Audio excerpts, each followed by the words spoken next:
저는 오늘 우리에게 주신 이 창세기 33장 1절로 11절의 말씀을 가지고 변하는 형통의 열쇠라고 하는 제목으로 말씀을 나눌 때에 우리 모두 다 변화받아서 하나님께서 주시고자 하시는 형통의 열쇠를 우리 다 받는 이 아침이 되기를 간절히 소원합니다. 그래서 저는 오늘 이 속제목을 엘헬로헤 이스라엘이라고 하는 제목으로 이름을 또 하나 바꿔봤습니다. 엘렐로의 하나님 이스라엘. 다시 한번 따라서 할까요? 엘렐로의 이스라엘. 이스라엘의 전능하신 하나님이라는 뜻입니다. 우리가 변화의 형통한 열쇠를 받으려면 전능하신 하나님, 그분을 우리가 만나야 되는 줄로 믿습니다. 한때 카메라 시장을 석권했던 인스턴트 카메라, 즉 즉석 카메라가 있었습니다. 사진을 찍으면 그 자리에서 즉시 인화되어 나오는 신기한 카메라는 어린아이들부터 어른에 이르기까지 정말 많은 대중적인 인기를 차지했는데, 그 대표적인 카메라가 바로 우리가 잘 기억하고 있는 폴라로이드라고 하는 그러한 카메라입니다. 이 카메라의 특징은 사진을 찍으면 그 즉시 현상에는 번거로움과 기다림에 지친 사람들의 욕구를 충족시켜 주기에 정말 조금도 부족함이 없는 그런 카메라였습니다. 그래서 즉석 카메라 그러면 가장 먼저 떠오르는 대명사는 폴라로이드라는 카메라였습니다. 여러분 집에도 이제는 다 오래되어서 다 없어졌겠지만 그 집에 가면 이 폴라로이드 카메라는 다 있었습니다. 그런데 1990년대에 들어서면서 이 폴라로이드 카메라는 절대절명의 위기를 맞게 됩니다. 즉석 카메라에 매료되었던 소비자들이 이제는 더 이상 단 몇 초도 기다릴 수 없다고 하는 그러한 기대와 욕망으로 새롭게 태어난 디지털 카메라에 매료되어서 그 취향을 바꿔버렸기 때문에 그렇습니다. 그래서 할 수 없이 이 폴라로이드 카메라도 이 디지털 카메라 시장에 뛰어났지만 시대에 적응하지 못하고 변화에 적응하지 못하고 마침내 2001년 10월 11일 연방정부에 파산 신청을 내고 말았습니다. 끊임없이 변화하는 시대에 적응하지 못하고 또 거기에 대처하지 못해서 실패한 기업이 되고 만 것이 바로 이 기업입니다. 그런데 이렇게 시대의 변화에 민감하지 못해서 망한 기업은 이루 말할 수 없이 많이 있습니다. 기업뿐만이 아닙니다. 나라도 민족도 사람도 교회도 이 시대에 변하지 못해서 시대에 민감하지 못해서 실패하고 잘못되고 망한 그러한 교회, 사람 모든 것이 있습니다. 그런데 우리의 신앙도 마찬가지입니다. 변화되어야 할 것이 변화되지 못하고 변화에 민감하지 못해서 쇠퇴하고 실패할 수밖에 없는 것이 우리의 삶이기에 우리는 지난주에 누가복음 5장 33절로 39절의 말씀을 가지고 세술은 세부대라고 하는 변에 대한 말씀으로 우리 함께 은혜를 나눴습니다. 사람은 변해야 시대에 맞아야 그 시대에 맞는 삶을 살아야 올바른 삶, 실패하지 않는 삶, 후회하지 않는 삶을 살 수 있다라고 우리는 말씀을 통해서 배웠습니다. 왜냐하면 예전부터 가지고 있던 캐캐묵은 생각과 습관과 자세를 가지고는 절대로 승리할 수가 없고 성공할 수 없고 올바른 삶을 살 수가 없기 때문입니다. 죄인된 인간이 변화되어서 하나님의 백성 되는 것을 마구는 두고 볼 수 없기 때문에 끊임없이 우리로 하여금 안일함과 게으름으로 포기하게 만들기 때문에 그렇습니다. 우리로 하여금 변하지 못하게 하는 것이 바로 마귀의 술수이기 때문에 그렇습니다. 그러므로 이 새해를 맞이한 우리는 이제 치면도 자존심도 다 버려버리고 변화되어야 올바른 신앙인으로서의 시대를 앞서가고 승리한 그리스도인의 삶을 살 수 있게 되는 줄로 믿습니다. 오늘 우리가 선포했던 이 창세기 말씀도 이 변화에 대한 중요성을 강조하는 그러한 말씀입니다. 행복했던 한 가정이 깨어지기 시작하고 무너지기 시작하고 형제들끼리 원수를 맺게 되는 과정을 이 본문에서는 말씀해주고 있기 때문입니다. 행복했던 가정이, 아름다웠던 가정이 망가지게 되고 분열하게 되었던 이유 중에 하나가 바로 시대의 환경에 형편에 변화되지 못한 그 가정의 아버지와 어머니 때문이었습니다. 특히 아버지 이삭은 이스라엘의 고유의 전통과 관습에 따라서 큰아들인 에서에게 장자의 축복을 물려주기를 원했습니다. 그러나 어머니 리브가는 어땠습니까? 어머니 리브가는 이 두 아들을 잉태했을 때 하나님의 음성을 들었습니다. 바로 창세기 25장 23절에서 여호와께서 그에게 이르시되 두 국민이 내 태중에 있구나. 두 민족이 내 복중에서부터 나누이리라. 이 족속이 저 족속보다 강하겠고 큰 자가 어린 자를 섬기리라 하셨더라. 한 이 음성을 하나님으로부터 들었던 영적인 여인이 리브가였습니다. 리브가는 작은 아들이 큰 아들로 변화되어서 장자권을 이어받을 수 있다고 하는 그러한 내용들을 이미 하나님으로부터 예언받았던 사람입니다. 그래서 이삭 나름대로 장자였던 에서를 장자권을 주기를 원했고, 리브가는 하나님의 음성을 듣고 작은 아들에게 장자권을 주고자 하는 그러한 마음을 갖고 있어서 서로 대립하게 됩니다. 이렇게 이 한 가정에서 남편과 아내가 하나 되지 못하고, 마태복음 25장 25절에서 12장 25절에서 말씀하고 있는 분쟁하는 나라마다 황폐해질 것이요 스스로 분쟁하는 동네마다 서지 못할 것이라고 하는 이 말씀을 기억하지 못한 채 서로 분쟁하며 갈등할 때에 이 이삭의 가정이 여러분 어떻게 되었겠습니까? 아버지와 어머니가 서로 대립하게 되므로 그 결과가 여러분 어떻게 된 줄 아십니까? 두 아들이 철천지 원수가 되었습니다. 작은 아들은 정을 피해서 도망가는 신세가 되었습니다. 가족이 생이별해야 되었고 서로 원수가 되어서 한쪽은 복수를 꿈꾸고 다른 한쪽은 도망자의 삶을 살아야 하는 키우한 운명의 가족 공동체가 되고 말았습니다. 분명히 분쟁하는 집마다 서지 못할 것이라고 한 그 말씀이 있음에도 불구하고 오늘날 많은 사람들이 얼마나 분쟁하며 갈등하며 살아갑니까? 사랑하는 성도 여러분, 우리의 인생 문제에 있어서나 가정 문제나 교회 문제, 그 어떤 문제는 반드시 원인이 있습니다. 그 문제의 첫 번째인 원인은 여러분 무엇인 줄 아십니까? 서로가 하나 되지 못하는 겁니다. 서로가 하나 되지 못해서 갈등을 겪는 겁니다. 집안에서는, 가정에서는 남편과 아내가 하나 되지 못해서 가정이 힘듭니다. 교회에서는 목사와 성도가 서로 하나가 되지 못해서 갈등과 분열을 겪습니다. 사회에서는 당사자끼리 서로 하나가 되지 못해서 갈등과 분열을 겪는 경우가 얼마나 많이 있습니까? 모두 다 육의 생각은 사망이요 영의 생각은 생명과 평강이라고 하는 이 말씀을 그들은 이해하지 못하기 때문에 이렇게 갈등과 분열을 계속해서 거듭하고 있습니다. 무슨 말씀입니까? 늘 불화와 갈등은 영의 생각이 아니라 육의 생각, 세상적인 생각, 세상적인 지식, 세상적인 어떤 주관 때문에 일어난다고 이렇게 이야기하고 있습니다. 그래서 항상 어떤 집이건 교회건 어떤 집단이건 간에 서로 상반되고 대립되는 의견이 있을 때는 무엇보다도 영적인 의견에 동의해야 문제가 없는 줄로 믿습니다. 남편의 말이 영적이면 남편의 말에 따라야 되고, 아내의 말이 영적이면 아내의 말에 따라야 되는 것이 바로 성경의 가르침입니다. 목사의 말이 영적이면 목사의 말에 따라야 되고, 성도가 영적인 말을 하면 영적인 말에 따라야 한다는 것이 오늘 이 성경이 우리에게 가르쳐주는 그러한 교훈입니다. 그런데 우리는 어떻습니까? 윗사람이라고, 남편이라고, 목사라고 자기 주관을 가지고 계속해서 우격다짐으로 나간다면 그 가정은, 그 교회는, 그 단체는 갈등과 분열 속에서 살아갈 수밖에 없다고 하는 것이 오늘 우리에게 주시는 본문의 말씀입니다. 그런데 여러분, 오늘 이 본문에 나오는 이삭은 어떻습니까? 창세기 27장 1절에 보면 이 이삭에 대한 이야기를 이렇게 써놓았습니다.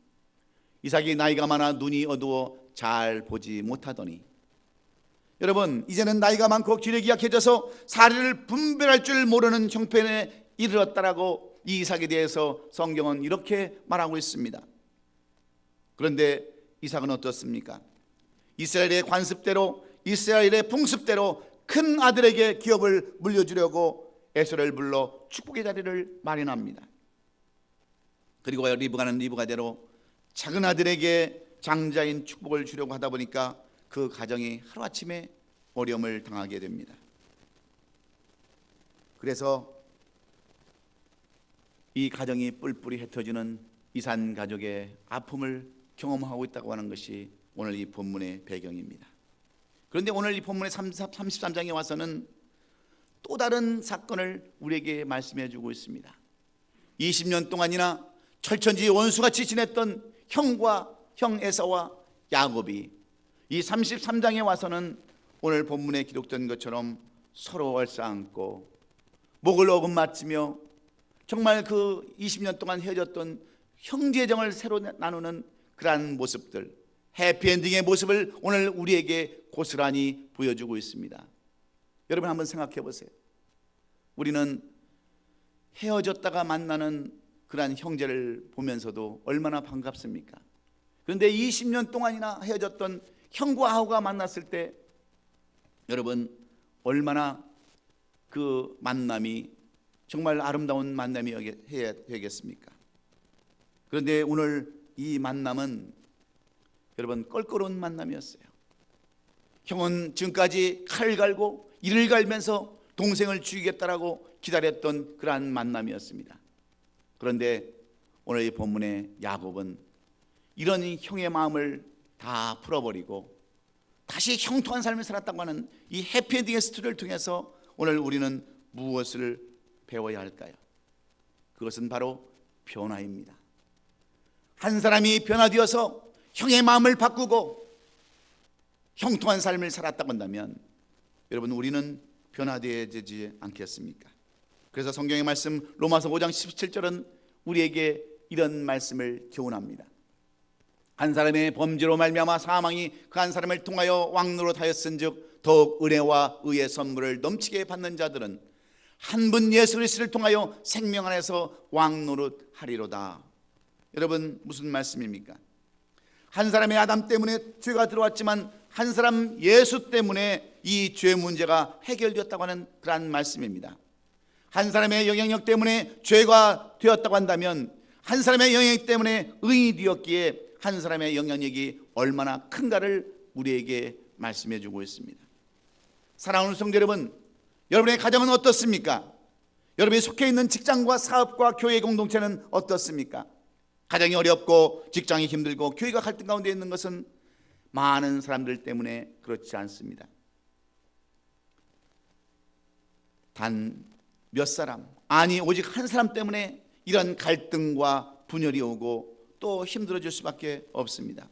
그러나 성경의 말씀은 비록 이런 비극을 축복으로 형통으로 바꿀 때는 반드시 한 사람의 변화를 통해서 이루어진다고 하는 것이 오늘 본문이 우리에게 주고자 하는 교훈입니다.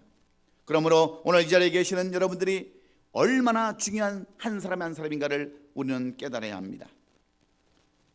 나 한 사람으로 말미암아 죽이기도 하고 살리기도 하는 역사가 일어난다고 하는 이 사실을 통해서 오늘 우리는 내가 얼마나 중요한 존재인가를 다시 한번 깨닫는 오늘 이 아침이 되기를 주의 이름으로 축원합니다. 그런 의미에서 우리 옆 사람들과 인사합니다. 그런 분이신 줄 정말 몰랐습니다. 한번 인사 한번 나누세요. 안 하는 사람은 죽어도 안 해요. 다시 한번 합니다. 다시 한번 해요. 당신이 변하면 다 변합니다. 한번 인사 한번 해주세요. 그렇습니다. 한 사람이 변하는 원수의 마음을 바꾸고요, 한 사람의 변화는 잃었던 것을 찾으며 한 사람의 변화는 자유와 형통함을 주기에 우리는 이번 새해 반드시 변화를 경험해야 될 줄로 믿습니다. 아니 반드시 변화되어서 새 사람이 되고 새로운 역사를 이루는 계기가 되기를 예수님의 이름으로 축원합니다. 그러면 야곱은 어떻게 변화되었습니까? 그가 변화를 경험할 수 있던 비결이 여러분 무엇이었을까요? 야곱이 변화의 주인공이 되었던 이유가 어디에 있는가?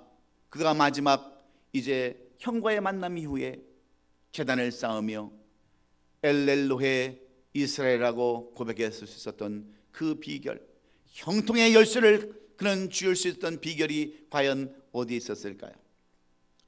변화의 첫 번째 비결은 먼저 하나님을 만나는 데 있는 줄로 믿습니다.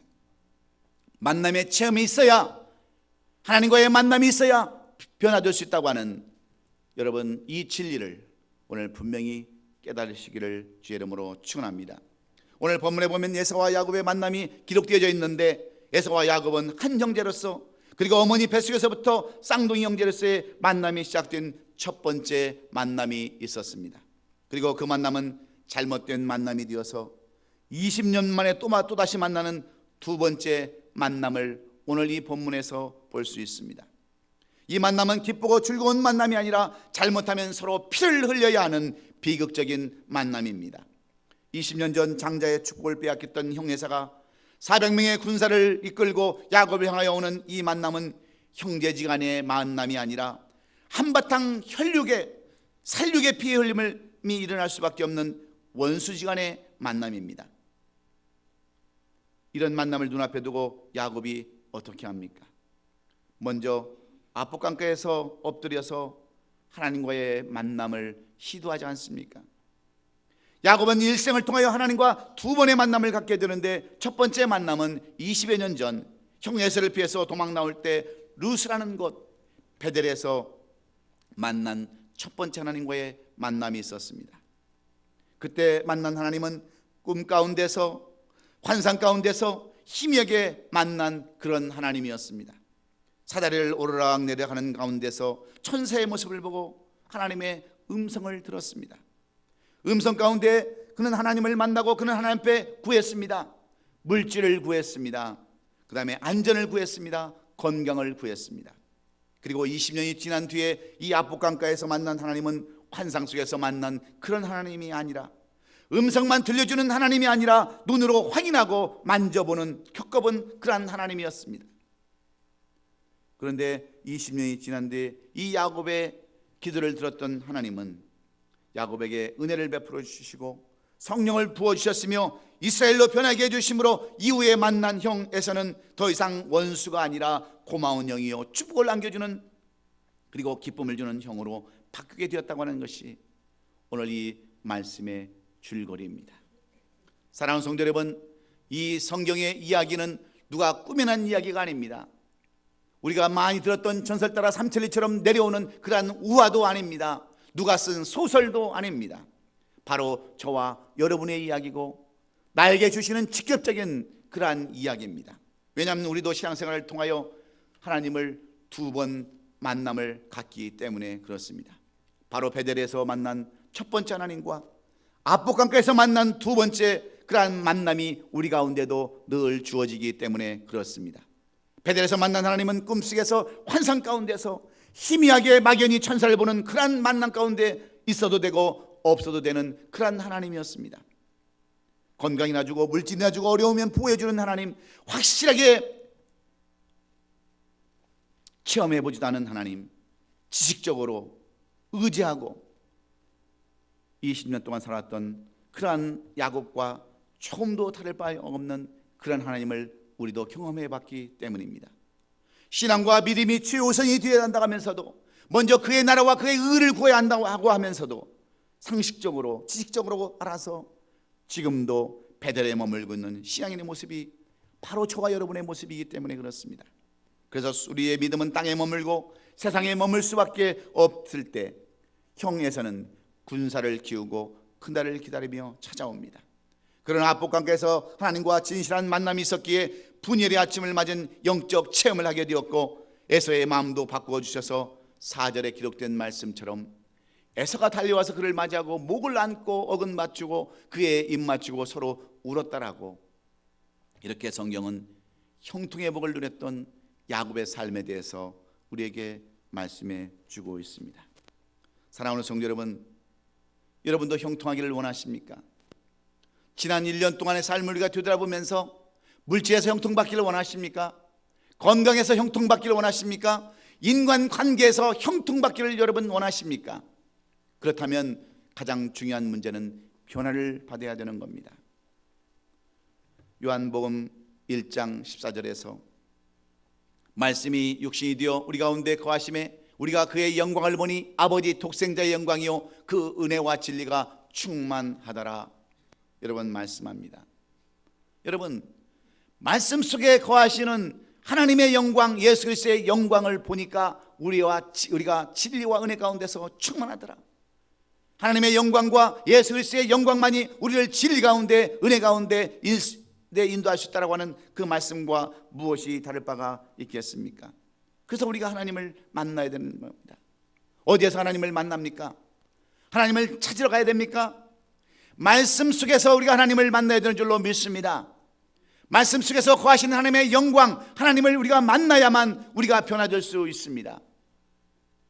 1년 내내 성경 한 구절도 안 읽고 성경책도 안 가지고 다니고 그러면서 여러분 어찌 여러분 변화를 경험하기를 여러분 원하십니까? 우리는 하나님의 말씀을 배워야 하고 또 읽어야 하고 묵상해야 합니다. 말씀 속에 진리 되시는 예수 그리스도를 체험하면 변화를 경험할 수 있습니다. 아브라함이 하나님을 만났을 때 아브라함이 되었듯이, 야곱이 하나님을 만났을 때 이스라엘이 되었듯이, 시몬이 예수님을 만났을 때 베드로가 되고 사울이 예수님을 만났을 때 바울로 변화된 것처럼 전능하신 하나님과 그 아들이신 예수 그리스도를 만나지 않고는 우리가 절대로 변화될 수 없음을 우리는 기억해야 합니다. 그래서 고린도후서 5장 17절은 우리가 누구든지 예수 그리스도 안에 있으면 새로운 피조물이라 이전 것은 지나갔으니 보라 새 것이 되었도다. 다른 것으로는 변화될 수 없다라고 분명히 말씀합니다. 예수 그리스도의 삶을 통해서 그분의 복음을 통해서 우리가 변화될 수 있다라고 성경은 이렇게 선포하고 있습니다. 사랑하는 성도 여러분, 2015년도를 시작하고 이제 두 번째 주일을 맞이했습니다. 우리가 발을 내디딘 이 한 해는 우리가 한 번도 가보지 못한 알 수 없는 그러한 해입니다. 마치 엠마오로 가는 방황의 길, 알 수 없는 방랑의 길이 2015년도 이어지는 그러한 해입니다. 우리 앞에 영적인 예사가 압북강 건너에서 우리를 기다리고 있는 것과 똑같습니다. 마치 우는 사자가 마귀가 우는 사자처럼 산길자를 찾아 헤매고 있는 것처럼 영적으로 우리 앞을 가로막고 있는 이때에 우리는 어떻게 야곱처럼 엘렐로의 이스라엘 하나님을 찬양하며 또 그렇게 고백할 수 있을까요? 여러분 기억하십시오. 다른 길은 없습니다. 다른 빠른 지름길도 없습니다. 오직 하나님을 만나시고 예수 그리스도를 만나는 그리고 영접하시는 그러한 역사들이 있기를 주의 이름으로 축원합니다. 이 시간에도 말씀이 육신이 되어 오신 예수를 영접함으로 그분을 만나고 변화되어서 위대한 야곱의 인생, 그 이름에 야곱의 하나님이라고 또 다른 이름을 주시는 형통한 역사가 여러분 가운데 똑같이 임할 수 있기를 주의 이름으로 축원합니다. 아직도 예수 그리스도를 나의 구주로 영접하지 못하고 하나님을 엘렐로의 하나님 이스라엘의 전능자로 영접하지 못한 분들이 있으십니까?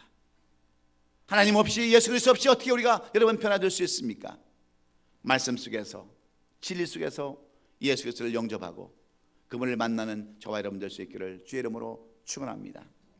저도 두 번 하나님을 만났습니다. 한 번은 고등학교 2학년 때 용문산 수양에서 하나님의 음성을 들었습니다. 그때 하나님의 음성은 그저 형식적인 그저 비기독교인으로서의 음성이었습니다. 그런 만남이었습니다. 복 주시는 하나님, 그저 형통케 하신 그런 하나님으로 하나님을 처음 만났지만 제가 23살 때 텍사스에서 유학 와가지고 사다리에 떨어져서 생사의 길을 오갈 때 진실한 하나님을 만났습니다. 제 영이 다 이제 죽어서 떠나가는 그런 입장에서 하나님의 음성을 저는 분명히 들었습니다. 그래서 제 인생이 변했어요. 뭔가 좀 이곳에서 박사학위를 마치고 한국에 돌아가서 무언가 큰 일을 이루어 보겠다고 꿈을 가졌지만 두 번째 만난 하나님은 제 인생을 변화시켰습니다. 새로운 길로 인도하셨어요.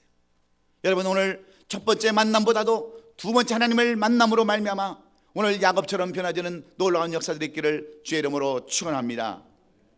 두 번째로 우리가 어떻게 야곱처럼 변화되어서 형통한 삶을 살며 엘렐로의 이스라엘이라고 고백할 수 있는 그러한 삶을 살아갈 수 있을까요?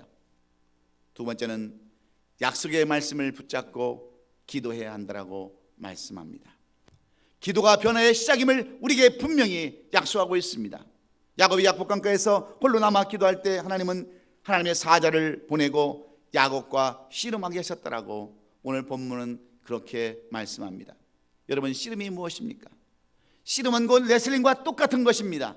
상대를 제압하여 꼼짝 못하게 하는 것인데, 우리가 다 알다시피 야곱이 어떤 사람입니까? 야곱은 치고는 못 사는 성격을 가진 그런 사람이 아닙니까? 그래서 야곱은 하나님의 사자를 붙들고 늘어집니다. 창세기 32장 26절에 기록된 것처럼 그가 이르되 나를 세례하니 나로 가게 하라. 야곱이 이르되 당신이 내게 축복하지 아니하면 가지 않겠나이다. 끈질기게 하나님을 붙들고 하나님의 사자를 붙들고 씨름하는 야곱을 우리에게 보여주는 이유가 여러분 무엇인 줄 아십니까? 끈질기게 기도는 하나님도 감당하지 못한다고 하는 것을 우리에게 보여주는 그러한 내용입니다. 그래서 야곱은 지금까지 이렇게 하나님께 매달려 본 적이 없었어요. 결혼할 때도 기도하고 자기 삼촌에게 라헬을 달라고 기도하지 않았습니다. 레아를 먼저 주겠다고 했을 때도 기도하지 않았습니다. 하나님을 만났고 하나님의 약속의 말씀은 들었지만 그 말씀을 붙잡고 기도하지는 않았습니다. 그런데 이런 야곱이 절대절명의 순간에 20년 전 루스라는 곳 베델에서 주셨던 약속의 말씀을 붙들고 기도했을 때 하나님은 이 야곱의 기도를 응답해 주시고 그를 변화시켜 주셨으며 더 이상 야곱이라 하지 않냐고 이스라엘로 변화시켜 주었다고 하는 것이 오늘 이 본문의 말씀입니다. 무슨 말씀입니까? 끝까지 약속의 말씀을 붙들고 기도하면 이 형통한 복, 하나님께서 약속하신 복을 허락해 주시겠다고 하는 것이 하나님의 약속의 말씀이십니다. 여러분 어떻습니까? 우리는 2015년도를 약속의 말씀을 가지고 시작했습니다. 내가 너를 반드시 축복하라고 한 약속의 말씀, 내가 너를 반드시 형통케 하라고 한 약속의 말씀을 붙들고 시작했는데, 여러분 그 약속은 다 어디로 가고 벌써 작심삼일이 되어서 무슨 말씀을 주셨는지, 어떤 말씀을 내가 붙들고 나가는지 다 잃어버리고 예전처럼 2014년처럼 똑같은 삶을 산다면 여러분 우리에게 무슨 변화가 있겠습니까? 여러분에게 말씀을 주셨으면 그 말씀 붙잡고 기도하는 저와 여러분 될 수 있기를 주의 이름으로 축원합니다. 제가 얼마 전에 김만식 목사님이라는 목사님의 간증을 들었습니다. 이 목사님은 가난한 가정에 태어나서 집더미에 올라앉은 집안을 구하려고 월남전에 참전을 했습니다. 전사하면 그 가족에게 200만 원을 준다고 하는 그 이야기를 듣고 빨리 죽으려고 해병대에 지원을 했습니다.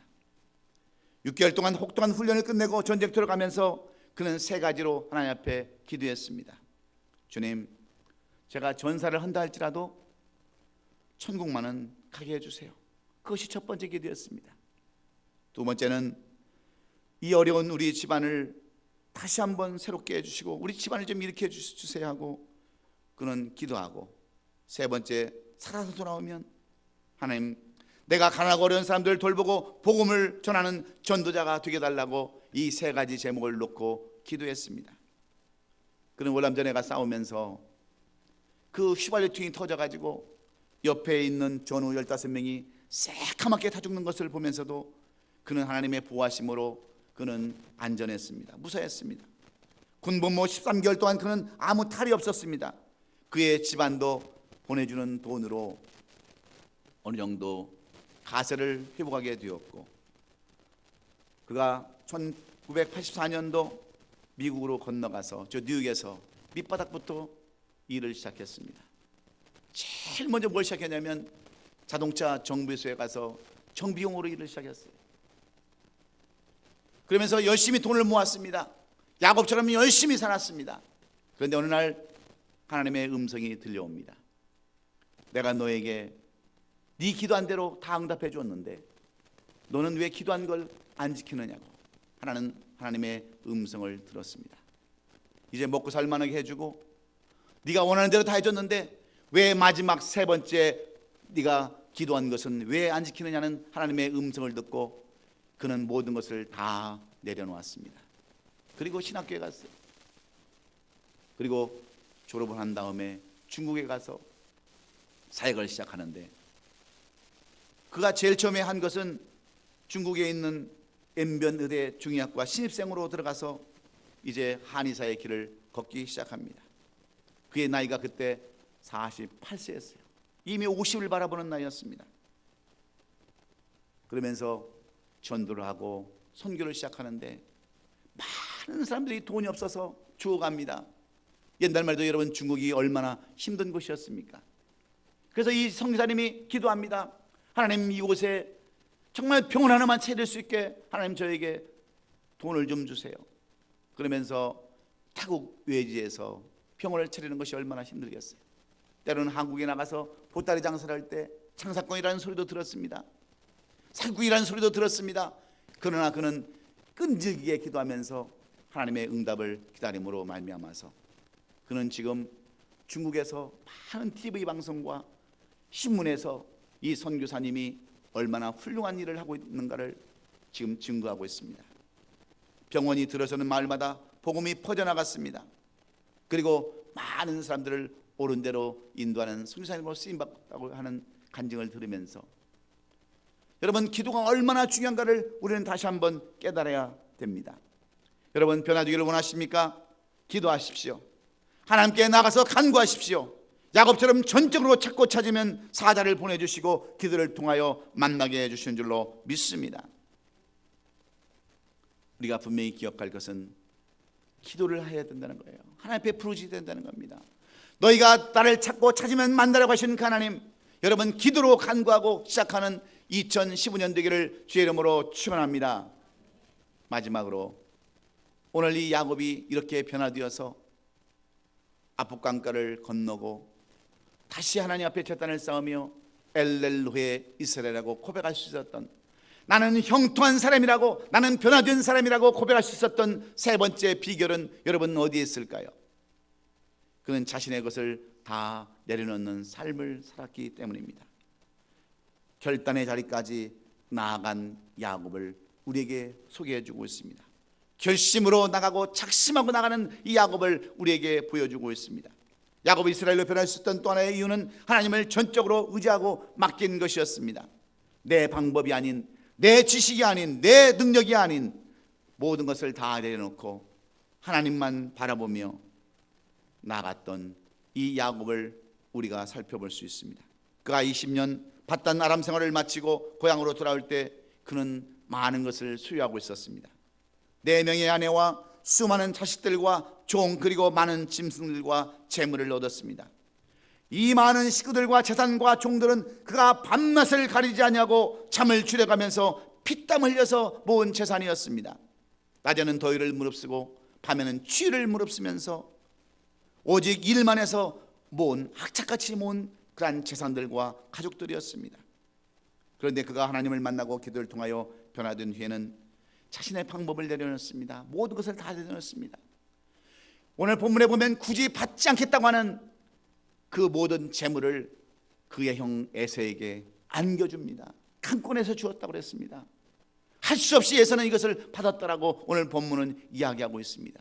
여러분 왜 이 야곱이 이렇게 변화된 줄 아십니까? 누가 여러분 베풀 수 있는 줄 아세요?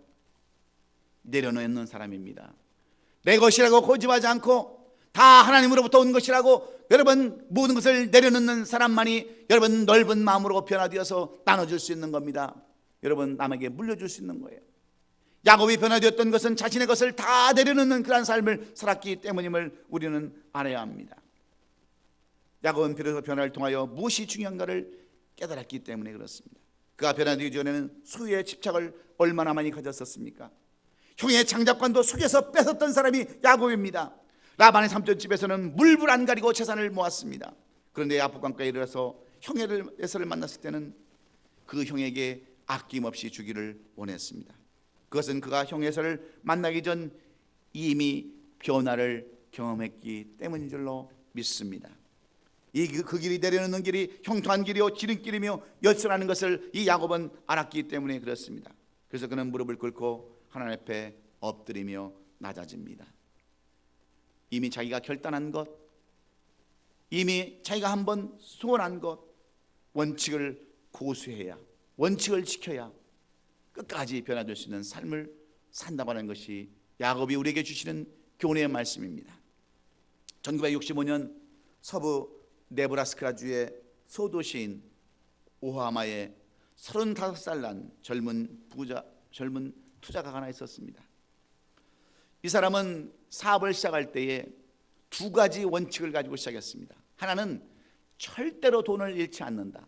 또 하나는 내가 한번 세웠던 원칙은 절대로 그 원칙에서 벗어나지 않는다고 하는 것이 이 사업가의 그러한 철칙이었어요. 그 사람의 결심이었습니다. 그래서 그는 35년 동안 돈을 잃지 않기 위해서 열심히 공부했습니다. 하여튼 돈을 벌 수 있는 길이라면 그것을 연구하고 어떻게 하면 돈을 안 잃을까 연구하면서 돈을 잃지 않는 것을 그는 최고 목표로 삼고 자기가 한번 정한 목표는 끝까지 지키는 것을 그는 원칙으로 삼았습니다. 그런데 어느 날 한 기업인이 이 사람과 함께 골프를 치면서 이런 제안을 하는 거예요. 내가 당신과 골프를 치는데 당신이 만약에 $2 걸고 티샷에서 홀인원을 하면 내가 1만 불을 주겠다라고 하는 제안을 했습니다. 그런데 여러분, 이 워런 버핏이, 이 사람이 바로 워런 버핏이라는 사람인데 이 사람이 그랬습니다. 나는 절대로 그런 짓은 안 합니다 하고 나는 그런 토박을 안 합니다. 그랬더니 그 사람이 뭐라고 하냐면, 아니 그렇게 돈 많은 사람이 째째하게 입을 가지고 그러느냐고. 그럴 때 워런 버핏은 이렇게 얘기합니다. $2로 투기하는 사람은 1만 달러를 가져도 투기를 합니다. 유행을 바라는 것은 투기꾼이나 할 짓이지 투자가 할 일은 아닙니다. 그는 대박을 노리는 투기를 끔찍하게 싫어했습니다. 왜냐하면 자기 원칙을 지켰다는 거예요. 작은 일에도 자기가 한번 했던 것은 지키는 것, 이런 원칙을 가진 사람에게 저 사람은요, 세계에서 가장 사람들이 부러워하는 미국의 두 번째 부자로, 그가 점심 한 끼를 이베이에 그 공개해서 나타내면 그 점심 한 끼가 여러분 얼마인 줄 아십니까? 점심 한 끼 먹는 돈이요 약 3억 원이랍니다. 3억 원, 25만 달러. 여러분, 누가 점심 한 끼를 25만 달러에 여러분 점심을 먹기로 원하는 사람이 있겠어요? 저 사람의 경영 철학을 배우기 위해서 25만 달러도 기껏 여러분 패하고 오는 사람들이 있다고 하는 겁니다. 왜? 저 사람이 저렇게 미국에서 유명한 사람으로, 그리고 여러분 그 사람이 그 돈을 가지면 무엇을 하는 줄 아십니까? 이 사람은요 지금도 옛날에 3만 5천 불 주고 산 그 옛날 그 시골집에서 그냥 그대로 삽니다. 오래된 캐딜락 그냥 그대로 끌고 다닙니다. 왜냐하면 자기에 대한 원칙이 있기 때문에 그래요. 그래서 저런 사람들은요 망할래야 망할 수 없는 그런 삶을 살고 있는 것을 성경은 우리에게 똑똑히 말씀해 주고 있습니다. 여러분, 끝까지 승리하기를 원하십니까? 끝까지 형통한 삶을 살기를 원하세요? 여러분이 세웠던 원칙, 여러분이 한번 결심한 것 끝까지 짊어질 수 있기를 예수님의 이름으로 축원합니다. 2015년도는 내가 먼저 변화되어서 내 가정을 살리고 직장과 사업과 교회를 살리는 저와 여러분 될 수 있기를 주의 이름으로 축원합니다. 그러기 위해서는 변화되어야 되는데, 변화되려면 먼저 우리는 하나님을 만나야 합니다. 예수 그리스도를 만나야 합니다. 체험해야 합니다. 그리고 그 말씀 붙들고 여러분 끈질긴 기도로 나가야 합니다. 자신의 모든 것을 다 내려놓고 겸손하고 낮아진 마음으로 원칙을 지키고 결심으로 나가는 그러한 우리 성도들이 될 때에 하나님은 여러분을 변화시켜서 이 지역사회에 쓰임받는 그러한 일꾼으로, 이 교회에 정말 필요한 일꾼으로 여러분을 세우시고, 야곱처럼 이제 한 해를 보내고 주 앞에 섰을 때에 엘렐로헤 이스라엘이라고 고백하는, 나는 형통한 삶을 살게 됐다고 고백하는 저와 여러분 될 수 있기를 예수님의 이름으로 축원합니다. 축원합니다. 기도하겠습니다.